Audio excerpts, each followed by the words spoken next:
مساء الخير البنات، الصلاة والسلام على رسول الله. جبت لكم اليوم أكلة تقليدية جزائرية خاصة بفصل الشتاء واسمها تكربابين. كما راكم تشوفوا الصورة تعبر عن نفسها.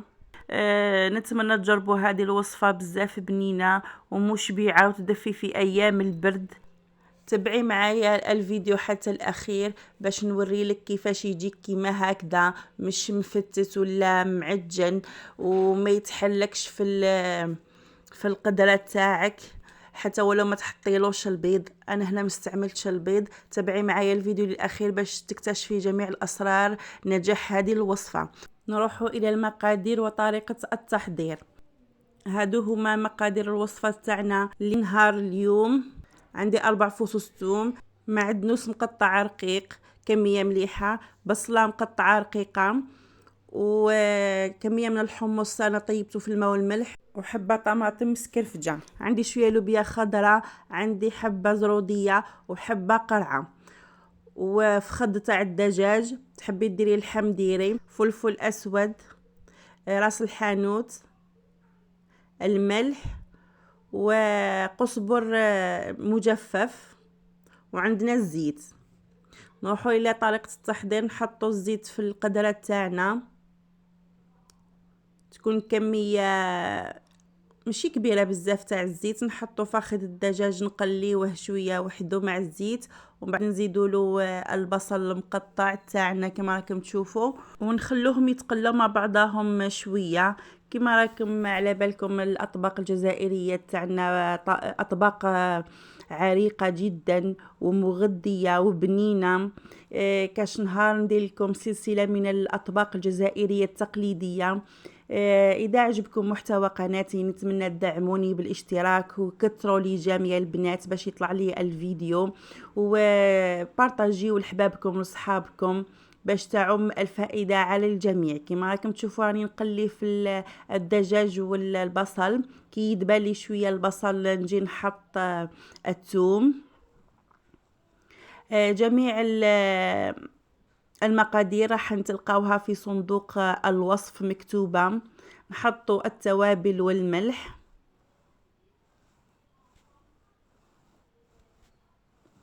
وهذا طبق مليح في الايام البارده كما رانا حنايا دركا في شهر جانفي 2026. اليوم 9 جانفي، باش ما تقولوش راهو مسجل من قبل، راني درتو غير اليوم. نقلو البصل مليح ونزيدو معاه الطماطم. الماكله البنينه السر تاعها هي في التقليه. قليها على نار تكون خفيفه باش الخضره تاعكم تتقلى مليح وتطلق العصاره تاعها، وهكذا تحصلوا على اطباق بزاف بنينه. نجيو نحطوا ملعقه طماطم مصبره،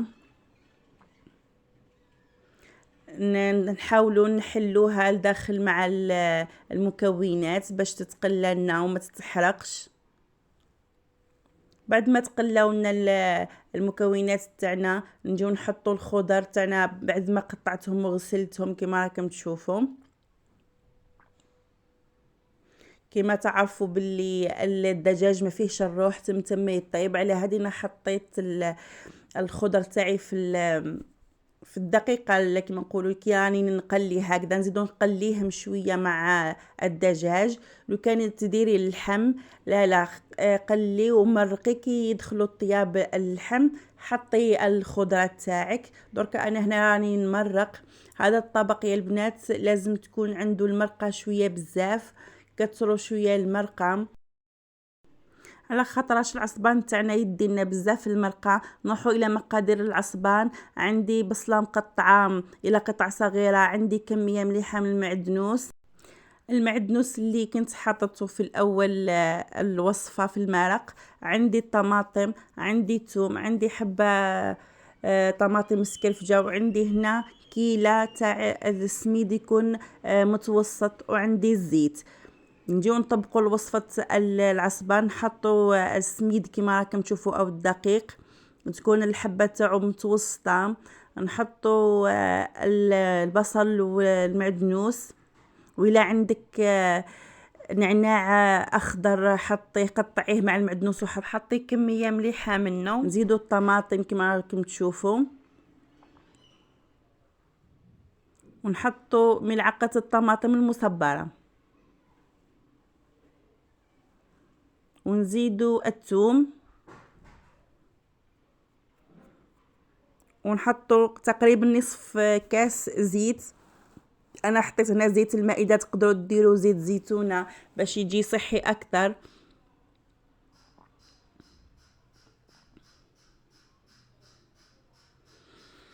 نحطوا توابل الفلفل الاسود، عندي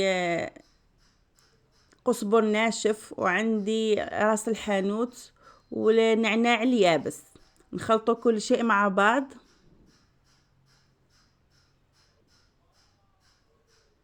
حتى تتجانس المكونات مع بعضها البعض، ما تعجنوش، خلطوا غير بيديكم كما راكم تشوفوا.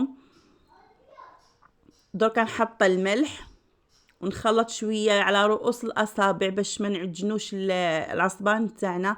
كما راكم تشوفوا المرقه تاعنا كي دخلتها الخضره الطياب. نجيو نحطوا الحميصه تاعي اللي كنت طيبتها في الماء والملح، ديجا راهي طايبه. خليها تدي البنه تاع المرقه تاعها. ونجيب شويه من المرق باش نخلط العصبان تاعنا باش نطمو كما راكم تشوفوا. ونجي نديرو كما نقولوا كويرات او على شكل بيضاوي. هو الشكل تاعو الاصلي بيضاوي كما راكم تشوفوا هكذا. وحاولي تضغطي عليه شويه وما تخليش فيه التشققات باش ما يتفتتلكش كي تحطيه في المرقه. هذا هو السر لنجاح العصبان، وما يتشققلكش وما يتفتحلكش في المرقه. لازم يكون ما فيش تشققات باش ما تدخلش مرقه في القلب تاعو ويتفتت لك في المرقه. كما راكي تشوفي راني شوفي كيفاش نزير عليها مليح. بعد ما كملت الكميه تاعي كامل نجي نحطها في المرقه. راهي وجدت لي.